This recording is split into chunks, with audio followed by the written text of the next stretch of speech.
ഐഷാസ് കിച്ചണിലേക്ക് എല്ലാവർക്കും സ്വാഗതം. ഇന്ന് ഷെയർ ചെയ്യാൻ പോകുന്നത് നല്ലൊരു ഡിന്നർ മീലാണ്. ഇന്നലെ ഞാൻ ഡിന്നറിന് ഉണ്ടാക്കിയിട്ടുള്ള വിഭവങ്ങളാണ് ഇന്ന് ഞാൻ നിങ്ങളുമായിട്ട് ഷെയർ ചെയ്യാൻ പോകുന്നത്. അപ്പോൾ എല്ലാവരും കാണുക, നിങ്ങളുടെ അഭിപ്രായങ്ങൾ ഇതിന് താഴെ കമൻറ്റ് ബോക്സിൽ എഴുതി അറിയിക്കുക.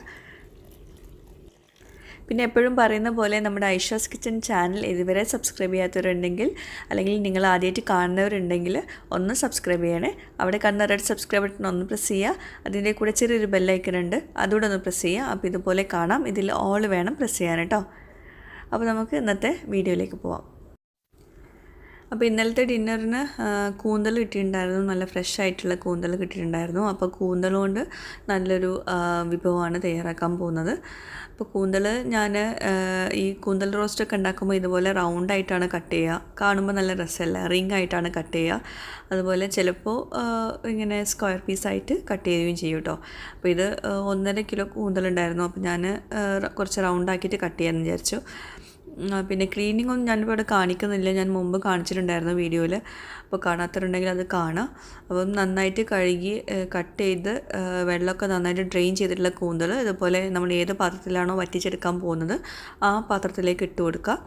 എന്നിട്ട് ഇനി നമുക്ക് മസാലപ്പൊടികളൊക്കെ ചേർത്ത് കൊടുക്കാം. ഞാനിപ്പോൾ ഒരു 3-4 ടേബിൾ സ്പൂണോളം മല്ലിപ്പൊടി ചേർക്കുന്നുണ്ട് കേട്ടോ. മല്ലിപ്പൊടിയാണ് കൂടുതൽ വേണ്ടത്. പിന്നെ ഒരു ടീസ്പൂണ് മഞ്ഞൾപ്പൊടി, അതുപോലെ 1 ടേബിൾ സ്പൂൺ അല്ലെങ്കിൽ 2 table spoon Kashmiri chilli powder ചേർത്ത് കൊടുക്കുക. പിന്നെ കുറച്ച് ഉപ്പും.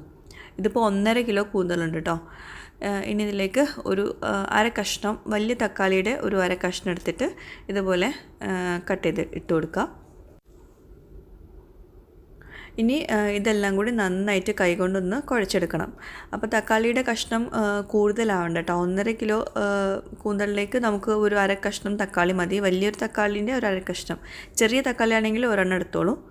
നന്നായിട്ട് കുഴച്ചിട്ടുണ്ട്. ഇനി ഇതിലേക്ക് ഒട്ടും തന്നെ വെള്ളം ഒഴിക്കേണ്ട. ഇനി നമുക്കത് അടച്ച് വെച്ചിട്ട് നന്നായിട്ടൊന്ന് വേവിച്ചെടുക്കണം. ഇടയ്ക്കിടയ്ക്കൊന്ന് ഇളക്കി കൊടുത്താൽ മതിയാവും. അപ്പോൾ ഈ സമയം കൊണ്ട് ഞാൻ കൂന്തൽ റോസ്റ്റിലേക്കുള്ള നീർദോശ ഉണ്ടാക്കാൻ പോവാണ്. ഇവിടെ സ്ഥിരമായിട്ടുള്ളൊരു വിഭവമാണ് നീർദോശ. എല്ലാവർക്കും ഭയങ്കര ഇഷ്ടമാണ്, പക്ഷേ എനിക്ക് അത്ര ഇഷ്ടമല്ല കേട്ടോ. അപ്പോൾ ഞാനിതിന് റെസിപ്പി മുമ്പ് ഷെയർ ചെയ്തിട്ടുണ്ടായിരുന്നു. ഇപ്പോഴും കുറേ പേര് ചോദിക്കുന്നുണ്ട്, അപ്പോൾ അതുകൊണ്ടാണ് ഞാൻ കാണിക്കുന്നത്. അപ്പോൾ ഞാൻ നീർദോശ ഇങ്ങനെ സിമ്പിളായിട്ട് ഉണ്ടാക്കുന്നത് ഇതുപോലെയാണ്. കുറച്ച് വെള്ളം ആദ്യം ബ്ലെൻഡറിലേക്ക് ഒഴിച്ചു കൊടുക്കും, പിന്നെ അരിപ്പൊടി ചേർത്ത് കൊടുക്കും. അപ്പോൾ വെള്ളത്തിലേക്ക് കറക്റ്റായിട്ട് മെഷർമെൻ്റ് ഒന്നും നോക്കാറില്ല. കുറച്ച് വെള്ളം ആദ്യം ഒഴിച്ചു കൊടുക്കും, പിന്നെ കുറച്ച് പൊടിയും ചേർത്തിട്ട് ഒന്ന് നന്നായിട്ട് പേസ്റ്റ് പരുവത്തിലൊന്ന് അരച്ചെടുക്കും. തേങ്ങ ചേർക്കാറില്ല കേട്ടോ. ഞാൻ എപ്പോഴും ഉണ്ടാക്കുമ്പോൾ തേങ്ങ ചേർക്കാറില്ല. അപ്പം ഇതുപോലെ നല്ല തിക്കായിട്ടാണ് അരച്ചെടുത്തിട്ടുള്ളത്. ഇനി അതിലേക്ക് കുറച്ച് വെള്ളം ഒഴിച്ചു കൊടുക്കും. അപ്പോൾ നമ്മുടെ കൺസിസ്റ്റൻസി എന്ന് പറയുന്നത് ഭയങ്കര ലൂസായിട്ടുള്ളൊരു കൺസിസ്റ്റൻസിയാണ് വേണ്ടത്. വല്ലാണ്ട് കട്ടിയൊന്നും പാടില്ല. നല്ല തിന്നായിട്ടുള്ളൊരു ബാറ്ററാണ് വേണ്ടത് നീർദോശയ്ക്ക്. അപ്പോൾ ഞാൻ കുറച്ചുകൂടെ വെള്ളമൊക്കെ ഒഴിച്ചു കൊടുക്കുന്നുണ്ട്. വെള്ളം ഒഴിച്ച് നമ്മളത് പാകാക്കണം. ഒരുപാട് വെള്ളം വേണ്ട കേട്ടോ.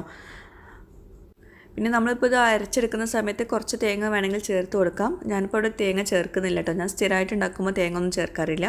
ഇനി ഇതിലേക്ക് കുറച്ച് ഉപ്പിട്ട് കൊടുക്കുക. ഒരുപാട് ഉപ്പ് വേണ്ട, കാരണം നമ്മൾ റോസ്റ്റിലൊക്കെ ഉപ്പ് ഉണ്ടാവുമല്ലോ. അപ്പോൾ ഇതിൽ അത്യാവശ്യം ഉപ്പ് മതി, ആവശ്യത്തിനുള്ള ഉപ്പ് മതി കേട്ടോ. പിന്നെ ഞാനിപ്പോൾ ഇവിടെ ഈ നീർദോശ ഉണ്ടാക്കുന്നത് ഇതുപോലെയുള്ള ഫ്രൈങ് പാനിൽ വെച്ചിട്ടാണ്. അപ്പോൾ ഫ്രൈങ് പാന് ചൂടാക്കാൻ വെച്ചിട്ടുണ്ട്.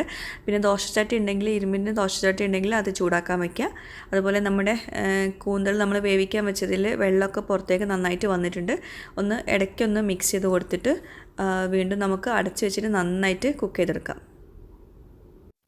അപ്പോൾ ഇതവിടെ ഇരുന്നിട്ട് നന്നായിട്ട് വേവട്ടെ, നന്നായിട്ട് വെള്ളമൊക്കെ വറ്റി വരട്ടെ. ആ സമയം കൊണ്ട് നമുക്ക് ഇതിലേക്കുള്ള നീർദോശ റെഡിയാക്കി എടുക്കാം. അപ്പോൾ പാൻ ഇപ്പോൾ നന്നായിട്ട് ചൂടായിട്ടുണ്ട്. അതിലേക്ക് നമുക്ക് ഓയിൽ ഒഴിച്ചു കൊടുക്കാം കേട്ടോ. സൺഫ്ലവർ ഓയിലാണ് യൂസ് ചെയ്തിട്ടുള്ളത്.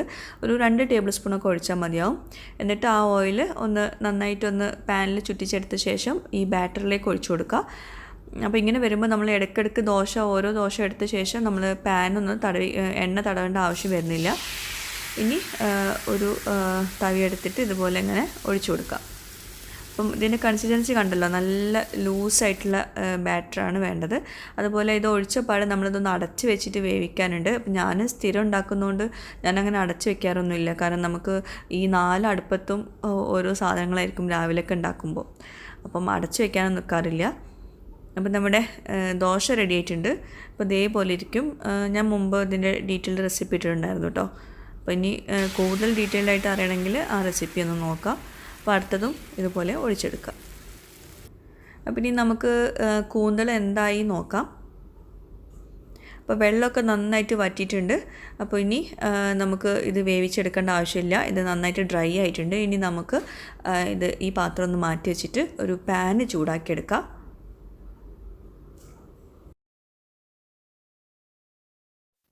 പിന്നെ ഞങ്ങളുടെ മലപ്പുറം ഭാഗത്തൊക്കെ കൂന്തൽ റോസ്റ്റ് ഉണ്ടെങ്കിൽ പിന്നെ അതിലേക്ക് ദോശ മസ്റ്റാണ്, നീർദോശ മസ്റ്റാണ്. എല്ലാവർക്കും ഇഷ്ടപ്പെട്ടൊരു കോമ്പിനേഷനാണ് നീർദോശയും കൂന്തൽ റോസ്റ്റും. അപ്പം പാന് ചൂടാക്കിയിട്ട് അതിലേക്ക് ഞാൻ വെളിച്ചെണ്ണ ആയിട്ട് ഒഴിച്ചു കൊടുത്തിട്ടുള്ളത്. അതിലേക്ക് ഇനി നമുക്ക് ഒരു സവാളയുടെ ഒരു കഷ്ണം എടുത്തിട്ട് ഇതുപോലെ കനം കുറച്ചിട്ട് അരിയുക. പിന്നെ ഇഞ്ചി വെളുത്തുള്ളി ചെറുതായിട്ട് കനം കുറച്ച് അരിഞ്ഞതും ചേർത്ത് കൊടുക്കുക. എന്നിട്ട് നന്നായിട്ടൊന്ന് വഴറ്റിയെടുക്കുക.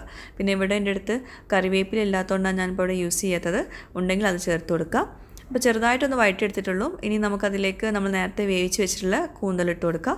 അപ്പോൾ ഈ പാനിൽ ഒരുപാട് മസാല പറ്റിപ്പിച്ച് ഇരിക്കുന്നുണ്ട്. അപ്പോൾ അതുകൊണ്ട് നമ്മൾ കുറച്ച് വെള്ളം ഒഴിച്ചിട്ട് ആ മസാലയും കൂടി ഇതിലേക്ക് ഒഴിച്ചു കൊടുക്കുക. എന്നിട്ട് നമുക്ക് ഇതൊന്ന് ഡ്രൈ ആക്കി എടുക്കണം, നല്ല ഫ്രൈ പോലെ ആക്കി എടുക്കണം. പിന്നെ കൂന്തൽ നമ്മൾ ഫ്രൈ ആക്കി എടുക്കുമ്പം ഈ പറഞ്ഞ മസാലകളൊക്കെ ചേർത്തിട്ട് ഇങ്ങനെ വേവിച്ചെടുക്കാതെ നേരിട്ട് വേണമെങ്കിൽ നിങ്ങൾക്ക് ഓയിലിലേക്ക് ഇട്ട് കൊടുക്കാം. അങ്ങനെ വരുമ്പോൾ എല്ലാ പ്രശ്നം എന്താ വെച്ചിട്ടുണ്ടെങ്കിൽ, ഒന്നാമത് കൂന്തൽ നന്നായിട്ട് മസാല ഒന്നും പിടിക്കാനുള്ള ചാൻസ് കുറവാണ്. രണ്ടാമതായിട്ട് ഒരുപാട് എണ്ണ വേണ്ടി വരും അത് ഫ്രൈ ആക്കി എടുക്കാൻ വേണ്ടിയിട്ട്.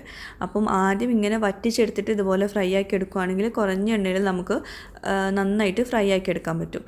ഇങ്ങനെ വരുമ്പോഴാണ് ഒന്നുകൂടെ നല്ല ടേസ്റ്റ് ആവുന്നത്. നല്ലോണം മസാലയൊക്കെ കൂന്തലിൽ പിടിക്കും.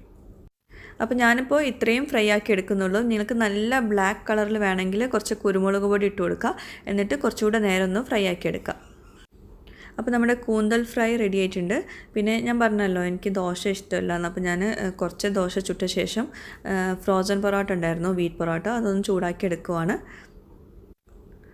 പിന്നെ ഞാൻ ഇന്നലെ ഒരു വീഡിയോ ഇട്ടിട്ടുണ്ടായിരുന്നു, ഒരു തക്കാളി സൈഡ് ഡിഷിൻ്റെ, ചോറിൻ്റെ കൂടെ കഴിക്കാൻ പറ്റുന്ന ഒരു തക്കാളി സൈഡ് ഡിഷിൻ്റെ. അപ്പോൾ അതാണിത്. അതിൽ കുറച്ച് ബാക്കി ഉണ്ടായിരുന്നു. അപ്പോൾ ഞാൻ മുരിങ്ങക്ക മഞ്ഞൾപ്പൊടി ഉപ്പിട്ടിട്ട് വേവിച്ചിട്ട് അതിലേക്ക് ഇട്ട് കൊടുത്തതാണ് കേട്ടോ. അപ്പോൾ ഇതാണ് നമ്മളെ കൂന്തൽ ഫ്രൈ. അപ്പോൾ ഞങ്ങളുടെ ഭാഗത്തൊക്കെ കൂന്തൽ ഫ്രൈ അല്ലെങ്കിൽ കൂന്തൽ റോസ്റ്റ് ഉണ്ടെങ്കിൽ എല്ലാവർക്കും ഇഷ്ടപ്പെട്ടൊരു കോമ്പിനേഷൻ വരുന്നത് ഈ നീർദോശയാണ്. പിന്നെ വൈകിട്ടേക്ക് മക്കൾക്ക് ചോറുണ്ടായിരുന്നു, ഉച്ചത്തെ ചോറ് ബാക്കിയുണ്ടായിരുന്നു. അപ്പോൾ മക്കൾക്ക് ചോറാണ് കൊടുത്തുള്ളത്. അപ്പോൾ ഇതൊക്കെയാണ് ഞങ്ങളുടെ ഒരു സിമ്പിൾ ഡിന്നർ. അപ്പോൾ ഇന്നത്തെ ഈ ഒരു വീഡിയോ എല്ലാവർക്കും ഇഷ്ടമായിട്ടുണ്ടാവുമെന്ന് വിശ്വസിക്കുന്നു. അപ്പോൾ നിങ്ങളുടെ ഫീഡ്ബാക്സും സജഷൻസൊക്കെ ഇതിന് താഴെ കമൻറ്റ് ബോക്സിൽ നിങ്ങൾ എഴുതി അറിയിക്കുക.